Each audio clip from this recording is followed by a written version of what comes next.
ঠাকুরগাঁয়ে কমলা ও মালটা চাষ করে সফলতার নতুন দৃষ্টান্ত গড়েছেন এক কৃষি উদ্যোক্তা। দার্জিলিং জাতের কমলা ও বিভিন্ন জাতের মালটা চাষ করে বছরে প্রায় ৩০ লক্ষ টাকা আয় করার আশা করছেন তিনি। বাগানের প্রতিটি গাছে থোকায় থোকায় ঝুলছে ফল, যা এখন স্থানীয় বাজারে ছড়িয়ে রাজধানী সহ দেশের বিভিন্ন জেলায় সরবরাহ হচ্ছে। ২০২২ সালের ঠাকুরগাঁও সদর উপজেলার বেগুনবাড়ি ইউনিয়নের পাইকপাড়া গ্রামে ১৫ বিঘা জমি লিজ নিয়ে পীরগঞ্জ উপজেলার কৃষক রওশন চৌধুরী যৌথভাবে আরও ৫ জন কৃষকের সঙ্গে ৯০০ কমলা ও ৯০০ মালটা গাছ দিয়ে শুরু করেন এই মিশ্র বাগান। এখানে প্রায় ৩,০০০ গাছ রয়েছে। এই গাছের মধ্যে রয়েছে আমাদের কমলা এবং মালটা। তো কমলার অনেকগুলো জাত আমরা এখানে সংগ্রহ করেছি। এখানে আমাদের দার্জিলিং আছে, পাকিস্তানি আছে, সাদকি আছে এবং আমাদের সাউথ আফ্রিকান কমলা আছে, চায়না কমলা আছে, ম্যান্ডালিন আছে, এফোরার ম্যান্ডালিন আছে। আর মালটার মধ্যে আমরা সচরাচর যে মালটাগুলো সাধারণত পাওয়া যায় বাজারে, এগুলো হচ্ছে ইয়েলো মালটা না, এগুলো হচ্ছে গ্রিন মালটা। তো আমরা এখানে যে মালটাগুলো লাগিয়েছি এগুলো হচ্ছে ইয়েলো মালটা। এগুলো হলুদ হবে, পূর্ণাঙ্গ হলুদ বর্ণ হবে। বর্তমানে এই বাগানে ভারতের দার্জিলিং, সাদকি, পাকিস্তানি, চায়না, সাউথ আফ্রিকান ও মেন্ডালিন জাতের প্রায় ৩,০০০ কমলা গাছ এবং ৯০০ মালটা গাছ রয়েছে। চলতি বছর বাগানের উৎপাদন খরচ হয়েছে প্রায় ১২ লাখ টাকা, আর বিক্রি থেকে আয় হতে পারে প্রায় ৩০ লাখ টাকা। এবারে আশাবাদ আমরা যে কমলার প্রচুর ফলন আমরা লক্ষ্য করছি। এখানে বিভিন্ন জাতের কমলার মধ্যে বেশ ভালো ফলন আমরা লক্ষ্য করছি এবং সুন্দর কালার এসেছে। এবার আমরা এই কমলা বিক্রি করে আশা করি আমরা এই মোটামুটি লাভবান হতে পারবো।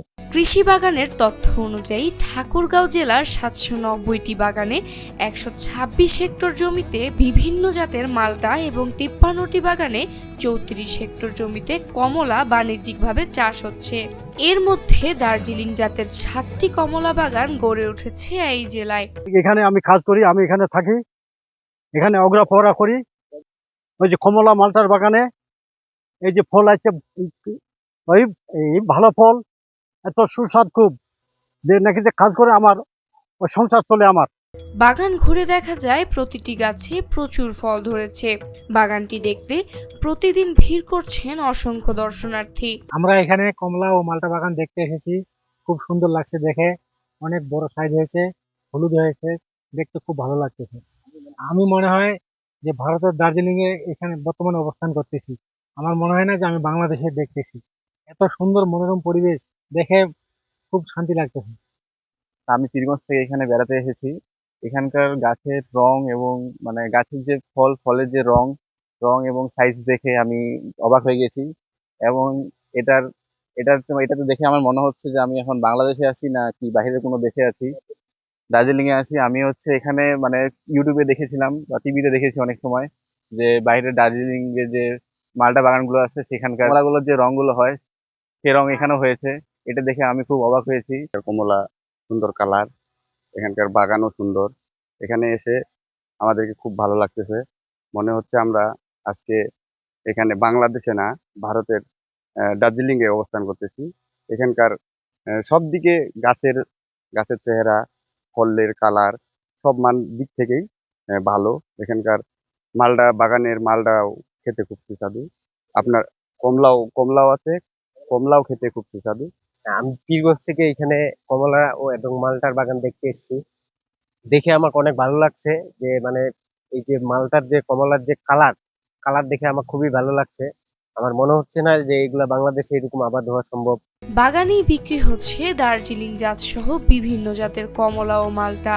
আমরা গতবার অল্প কিছু ফল এসেছিল, সেটা আমরা বিক্রি করে সামান্য কিছু টাকা পেয়েছিলাম। এবার মোটামুটি কমলা বেশ ভালো ধরেছে। আমরা এইটা যদি ঠিক মতো বাজারজাতকরণ করতে পারি তাহলে আশা করি আমরা একটা ভালো ফলাফল পাবো ইনশাল্লাহ। বাগান মালিক জানান, বর্তমানে ৩ শতাধিক কমলা গাছে প্রতিটিতে ৮০০ থেকে ৯০০টি করে ফল ধরেছে। দূর দূরান্ত থেকে ব্যবসায়ীরা সরাসরি বাগানে এসে ফল কিনছেন। প্রতি কেজি কমলা 300 টাকা এবং প্রতি কেজি মালটা 200 টাকা করে বিক্রি হচ্ছে। কমলা ও মালটা বাগানের পাশাপাশি একই প্লটে চারা উৎপাদনও করছেন তারা। দর্শনার্থীরা বাগান দেখতে এসে চারা কিনছেন এবং বিনামূল্যে পরামর্শ নিচ্ছেন। এতে কর্মসংস্থান বাড়ার পাশাপাশি এলাকার অন্যান্য কৃষকরাও ফল চাষে আগ্রহী হয়ে উঠছেন। কমলা চাষের যে ফলে কৃষি উদ্যোক্তা তৈরি হয় এবং এই উদ্যোক্তা তৈরির মাধ্যমে আত্মকর্মসংস্থানের সৃষ্টি হয়, বেকারত্ব ঘুচে। আমরা কৃষি বিভাগ এই ধরনের কৃষিকেই আমরা সবসময় সহায়তা দিয়ে থাকি, পরামর্শ দিয়ে থাকি এবং তাদেরকে বিভিন্ন ধরনের কারিগরি প্রশিক্ষণ এবং কৃষি বিষয়ক প্রশিক্ষণের আওতায় নিয়ে আসার চেষ্টা করি। কৃষি বিভাগ বলছে কমলা ও মালটা চাষে নতুন কৃষি উদ্যোক্তা তৈরি হচ্ছে, যা বেকারত্ব কমাতে ভূমিকা রাখছে। সঠিক পরামর্শ ও সহযোগিতা পেলে এই অঞ্চলে ফল চাষ আরো বিস্তৃত হবে বলে মনে করছেন সংশ্লিষ্টরা। শিফা রওজা, এশিয়ান টেলিভিশন।